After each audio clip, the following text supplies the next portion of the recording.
Soal nomor 1, seorang perempuan umur 21 tahun datang ke puskesmas untuk vaksinasi calon pengantin. Hasil anamnesis, saat bayi sampai 2 tahun tidak mendapatkan imunisasi. SD mendapatkan imunisasi 1 kali, hasil pemeriksaan keadaan umum baik, tekanan darah 120/70, nadi 82 kali per menit, suhu 36,1 derajat Celcius, pernapasan 22 kali per menit, tidak terapa massa abdomen, Hb 12 gram per desiliter, bidan memberikan vaksinasi TT. Apakah status T yang paling tepat kasus tersebut? A. T1, B. T2, C. T3, D. T4, E. T5. Jawabannya yaitu B. T2.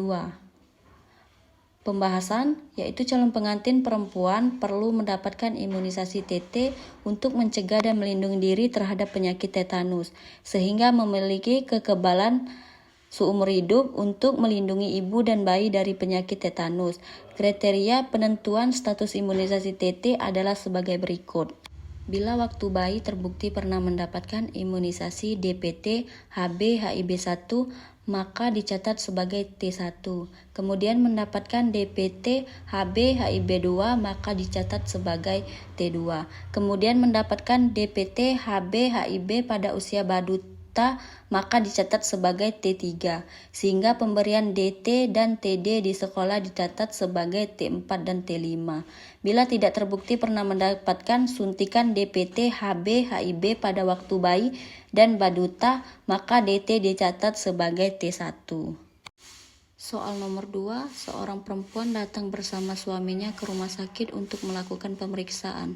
Hasil anamnesis, umur pernikahan 6 tahun, anak pertama berumur 5 tahun, tidak pernah menggunakan alat kontrasepsi, frekuensi hubungan seksual 3 kali seminggu, dan ingin mempunyai anak lagi. Hasil pemeriksaan istri, keadaan umum baik, tekanan darah 110/70, nadi 80 kali per menit, suhu 36, derajat Celcius, pernapasan 22 kali per menit, IMT 20. Hasil pemeriksaan suami, keadaan umum baik, tekanan darah 110/80, nadi 88 kali per menit, suhu 36,5 derajat Celcius, pernapasan 20 kali per menit, IMT 21.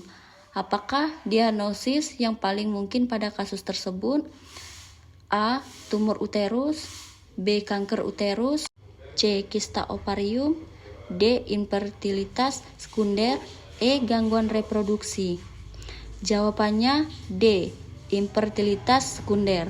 Pembahasan, infertilitas sekunder adalah keadaan suatu pasangan yang pernah hamil dan belum berhasil untuk mendapatkan kehamilan lagi, sekurang-kurangnya dalam 12 bulan berhubungan seksual secara teratur tanpa kontrasepsi.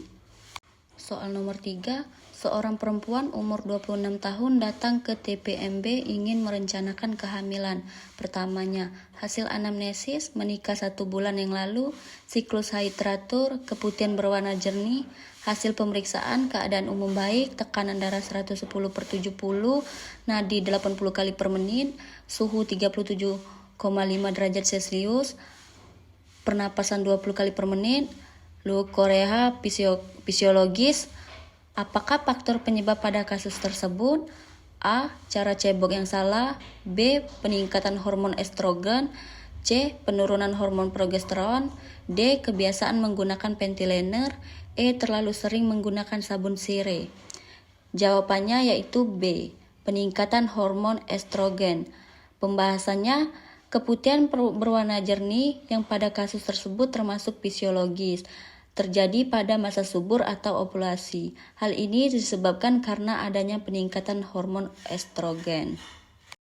Soal nomor 4, seorang perempuan umur 25 tahun datang ke TPMB ingin konsultasi perencanaan kehamilan pertamanya. Hasil anamnesis, menikah 4 bulan yang lalu, siklus haid teratur. Hasil pemeriksaan, keadaan umum baik, tekanan darah 110/70, nadi 80 kali per menit, suhu 36,2 derajat Celcius, pernapasan 20 kali per menit, abdomen tidak teraba massa, IMT 20, Hb 9 gram per desiliter. Apakah konseling yang paling tepat pada kasus tersebut?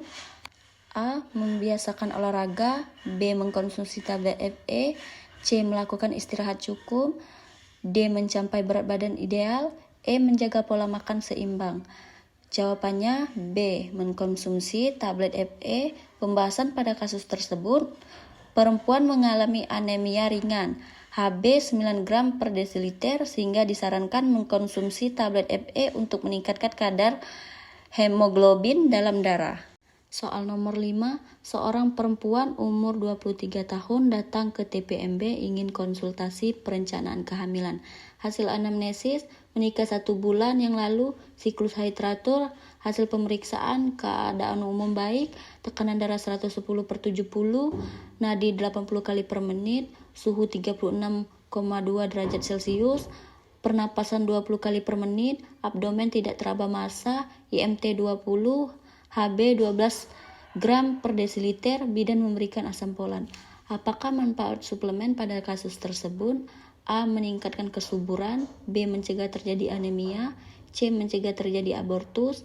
D. Mencegah terjadi infertilitas. E. Mencegah terjadi kecacatan janin. Jawabannya E. Mencegah terjadi kecacatan janin. Pembahasan berdasarkan kasus di atas, ibu hamil biasanya tidak menyadari bahwa dirinya hamil pada awal kehamilan, sehingga suplementasi asam folat lebih baik diberikan dari sebelum hamil. Suplai asam folat yang tepat dari masa prakonsepsi, kehamilan, dan laktasi sangat menentukan perkembangan dan pertumbuhan janin yang tepat. Asam folat adalah zat yang paling penting dalam unsur-unsur sel-sel pembagi karena memainkan peran penting dalam sintesis DNA. Pada awal kehamilan, permintaan asam folat yang tidak disintesis dalam tubuh manusia meningkat.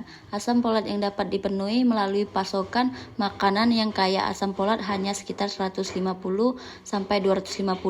Kekurangan asam folat meningkatkan risiko terjadi kecacatan saraf tabung, neurotube defect, spina bifida, bibir sumbing, dan Down syndrome. Gangguan metabolisme folat dapat menyebabkan hiperhomosintenemia dan komplikasi yang lebih sering terjadi pada kehamilan seperti keguguran berulang, pertumbuhan janin terhambat, dan preeklamsia.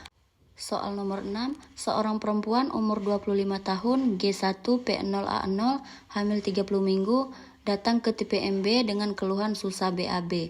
Hasil pemeriksaan, keadaan umum baik, tekanan darah 110/70, nadi 82 kali per menit, suhu 37 derajat Celcius, pernapasan 24 kali per menit, TFU 29 cm, punggung kanan, presentasi kepala, detak jantung janin 128 kali per menit, teratur.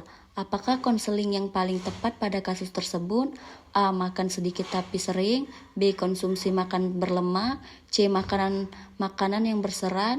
D. Mengkonsumsi makanan tinggi protein. E. Jangan menghindari makanan manis dan bersantan.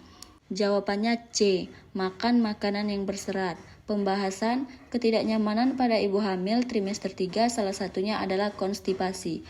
Berikut adalah penenang konstipasi. Yang pertama, istirahat cukup.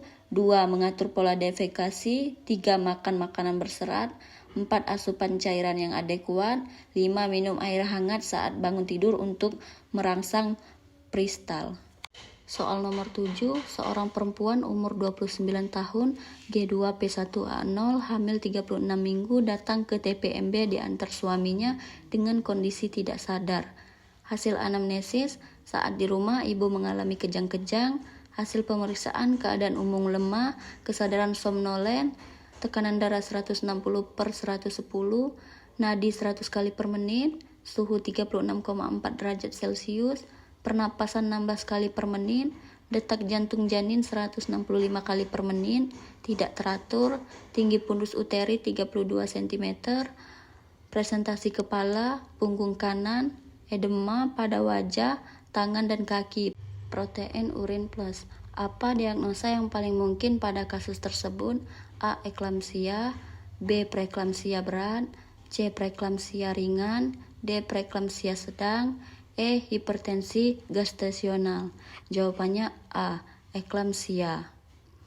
Pembahasan tanda dan gejala. A. Eklamsia, tubuh kejang.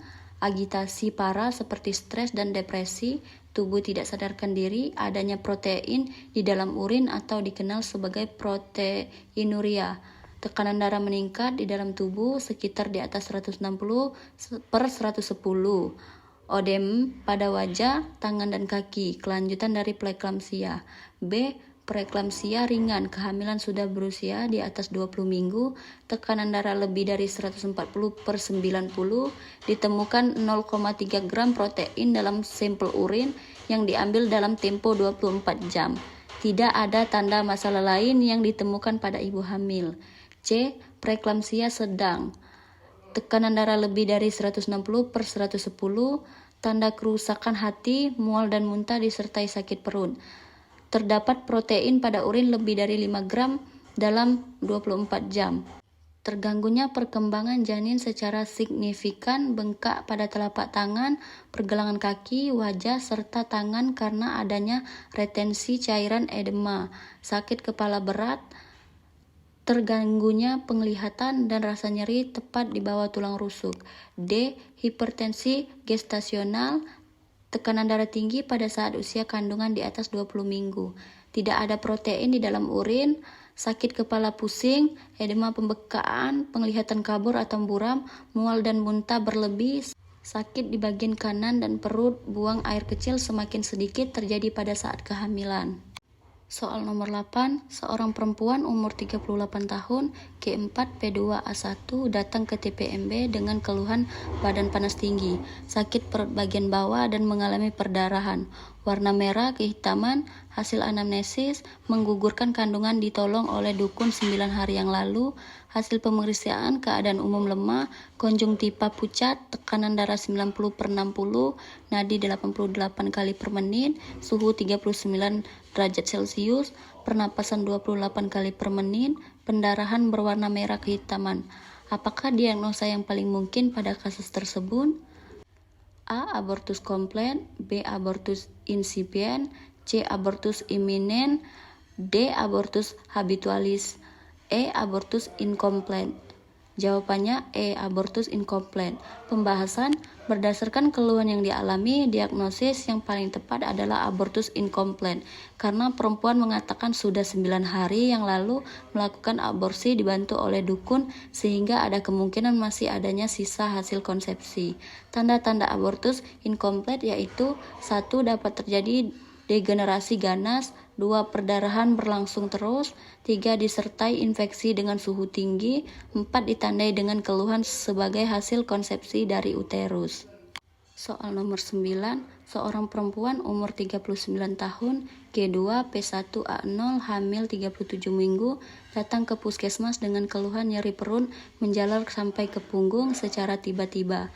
Hasil pemeriksaan keadaan umum baik, tekanan darah 150 per 110, nadi 90 kali per menit, suhu 36 derajat Celcius, pernapasan 22 kali per menit, punggung kanan, detak jantung janin 115 kali per menit, tidak teratur, kontrasepsi terjadi terus-menerus, perdarahan berwarna merah kehitaman.